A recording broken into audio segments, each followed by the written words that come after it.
안녕하세요, 도레입니다. 오늘 끝판왕 노트북 들고 왔습니다. 아니 도레는 무슨 맨날 들고 나오면 끝판왕 노트북이래. 이렇게 생각할 수 있지만 사실 노트북이 가성비 아니면 끝판왕이라는 단어를 붙일 수밖에 없어요. 매년 CPU나 GPU의 기술이 발달하고 매 분기마다 신제품이 쏟아져 나오기 때문에 솔직히 두 개의 단어가 안 붙는 제품이 거의 없습니다. 물론 특정 브랜드나 휴대성을 띠는 제품들을 제외하고 말이죠. 그래서 오늘 여러분들에게 보여드릴 끝판왕 중 하나인 게임 노트북을 보여드리려고 하는데요. 바로 레이저 블레이드 프로 17인치 게이밍 노트북입니다. 우선 해당 영상은 레이저의 지원을 통해 제작이 된 유료 광고 영상입니다. 공정위 시점에 따라서 영상 초반, 중반, 후반부에 음성 또는 자막으로 여러분들에게 유료 광고임을 확실하게 알리고 있습니다. 또 이렇게 이 타이밍에 얘기를 해봐야겠죠. 자, CPU가 최고인 노트북, 디스플레이의 색역대가 깡패 수준인 노트북, 그래픽카드가 정말 좋은 노트북. 각각의 분야에서 탑인 모델들은 많지만 이것들이 아우러져 정말 좋은 퍼포먼스를 내는 노트북은 생각보다 많지는 않은데요. 레이저 블레이드 프로 17인치처럼 이 세 개의 영역이 끝판왕급으로 가면 어떤 성능을 보여줄지 저와 함께 알아보도록 하죠. 디자인은 유튜브나 IT 뉴스 등을 통해서 많이 보셨을 거예요. 누가 봐도 레이저 블레이드죠. 무광 블랙으로 마감을 했고 금속 재질까지 사용한 덕분에 상당히 고급스럽다 이런 느낌이 들어요. 또한 블레이드 특유의 패턴 없고 각진, 단정된 디자인도 확인할 수가 있고요. 로고는 레이저를 나타내는 색상인 초록색 LED가 포함되어 있어서 밤에 보면 확실히 LED가 나오는 것을 확인할 수가 있고요. 로고에 LED가 들어오는 것만 아니라면 디자인은 정말 심플하게 해석했다 이렇게 생각이 되네요. 물론 디자인은 캐치입니다. 포트는 3개의 타입 A, 썬더볼트 3가 지원되는 타입C 2개, 이더넷 포트, HDMI, SD카드 슬롯, 전원 포트 각각 하나씩 가지고 있습니다. 포트는 사용하면서 모자라지 않게 잘 활용할 수가 있었습니다. 크기는 가로 39.5cm, 세로는 26cm, 높이는 1.99cm, 무게는 실제 측정하면 2.93kg 수준이에요. 17인치의 크기 노트북의 성능을 생각하면 저는 나쁘지 않다고 생각하지만 무거운 건 무거운 거죠. 장시간 들고 있으면 어깨에 부담이 생기기 때문에 휴대성보다는 성능을 보셔야 하는 게 당연하고요.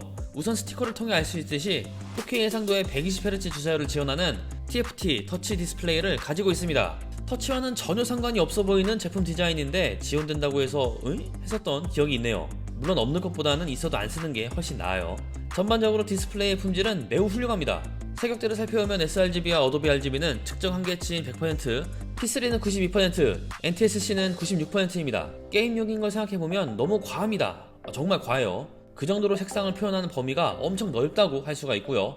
이 정도 수준이면 전문가들이 쓰는 70에서 80만원 이상의 모니터들의 색역대와 비슷한 수준이에요. 빛샘은 특정 부분에서 확실히 보입니다. 중앙 하단과 좌측에 빛샘이 있는 거 보이죠? 회색과 흰색 화면에서 푸른멍이 보이진 않기 때문에 어두운 화면에서 주로 사용하는 게 아니라면 거슬리진 않을 거라 보고요. 또한 글레어 패널이라 뒤에 뭐가 있는지 다 알 수 있습니다. 게임을 할 때 뒷배경이 비치면 이게 은근히 거슬리긴 하는데 이런 부분은 아쉽다고 할 수가 있겠네요. 화면 밝기는 50%에선 230칸델라, 100%에선 442칸델라라서 역시 상당히 밝은 디스플레이라고 할 수가 있고요. 감마, 회색 램프도 살펴보면 감마 2.2에 맞춰진 켈빈 값이 높은 디스플레이라는 것을 확인할 수가 있었습니다. 감마는 2.2에 놓고 사용하시는 분들은 문제 없을 듯 하고요. 켈빈 값이 조금 높은 편인데요. 컬러 작업을 하시는 분들이라면 캘리브레이션 설정해서 사용한다면 문제될 건 없겠습니다. 마지막으로 24개의 색상 정확도도 살펴보면 평균이 1.14로 상당히 좋은 정확도를 보여주는데요. 전체적으로 디스플레이의 품질은 굉장히 좋다고 할 수가 있겠습니다. 키보드 타이핑은 무난해요. 시끄럽지 않게 키보드 사용할 수 있고요. 눌렀을 때 감도도 적당히 압력이 필요한 정도예요. 스위치도 흔들리지 않게 고정이 잘 되어 있는 모습이죠. 또한 LED가 지원되기 때문에 밤에 사용해도 무리가 없습니다.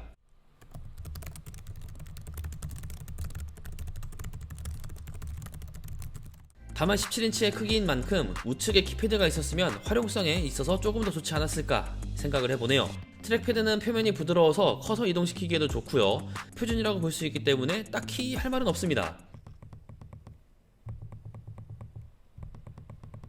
다만 새 제품이라 그런지 클릭을 할 때 약간 힘이 들어가긴 하는데 많이 쓰다 보면 조금은 나아질 부분이라고 생각이 됩니다. 스피커는 맥북 프로 15인치와 비교해봤는데요. 우선 소리부터 들어보죠.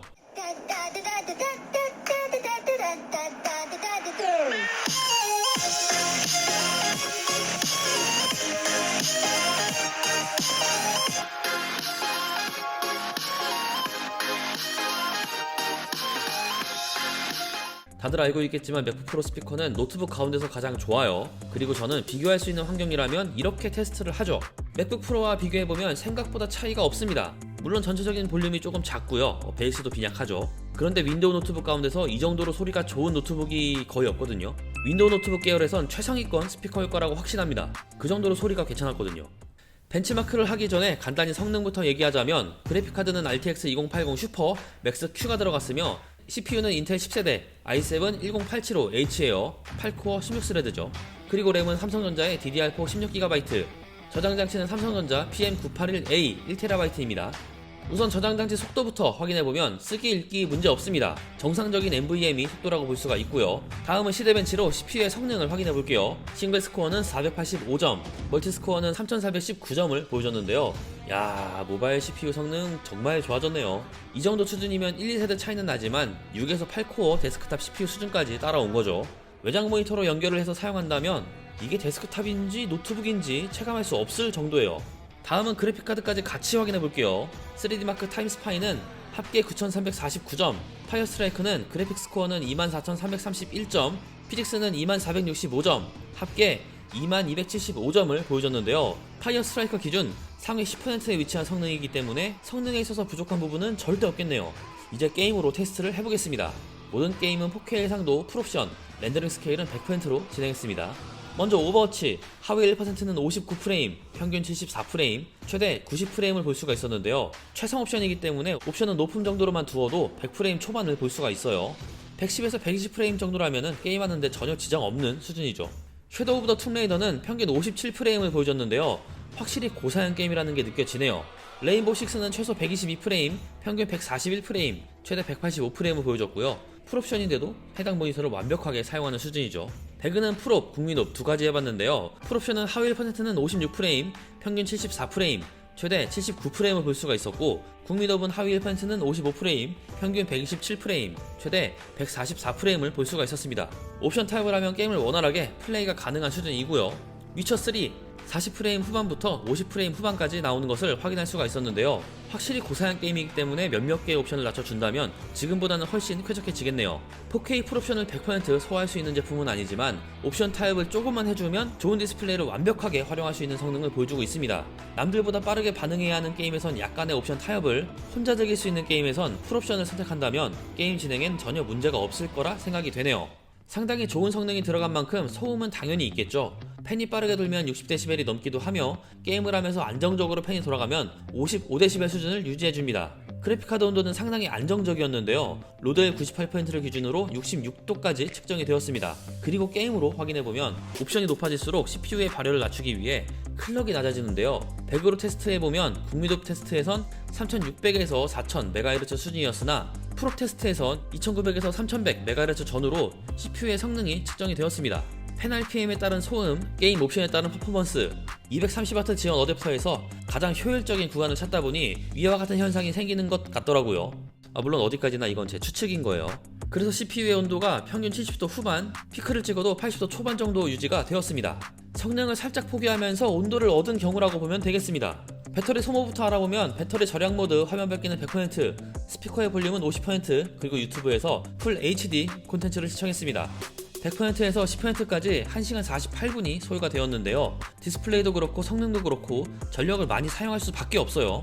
그리고 옵티머스 모드를 해제한 상태에서 테스트했기 때문에 GPU가 상시 돌아간 것도 있겠죠. 바이오스에서 옵티머스 선택 가능 탭이 있으니 이 부분도 확인해보시면 좋겠고요. 충전은 10에서 80%는 57분, 10에서 90%는 1시간 6분, 완충까지는 1시간 52분이 걸렸습니다. 90%까지는 꽤나 빨리 충전이 되는데 그 이후부터는 배터리 보호를 위해 상당히 더디게 충전이 돼요.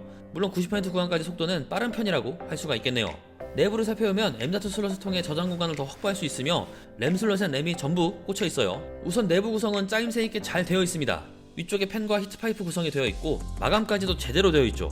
그리고 아래쪽에 배터리와 작은 팬 두 개를 더 설치해서 CPU, GPU 부분만이 아니라 노트북 전체의 공기 흐름까지 생각했습니다. 이런 건 진짜 칭찬할만 하네요.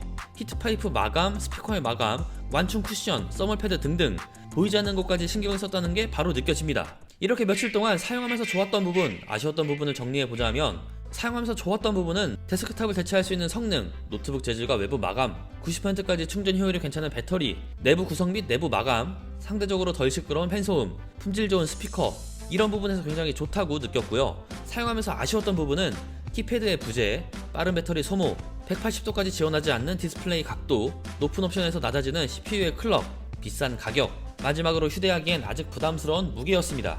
물론 제가 느끼는 바가 여러분들과 같지는 않을 거예요. 하지만 어느 정도 일맥상통하는 부분은 있을 거라고 생각이 됩니다. 자, 이렇게 레이저 블레이드 프로 17인치를 사용하면서 이 제품의 성능, 그리고 제가 사용하면서 좋았던 부분, 조금 아쉬웠던 부분까지 알아보는 시간이었는데요. 여기 앞에 있는 제품을 생각하고 계셨다면 이 영상이 도움이 되었으면 좋겠습니다. 영상이 재밌었다면 구독과 좋아요 하시는 것도 잊지 마시고요. 그럼 전 다음에 더 재밌는 영상으로 찾아오겠습니다. 다음에 또 봐요. 안녕. 이 끝판왕이라는 단어는 질렸습니다. 끝판왕이 너무 많죠? 다음엔 어떤 단어를 붙여야 될까요?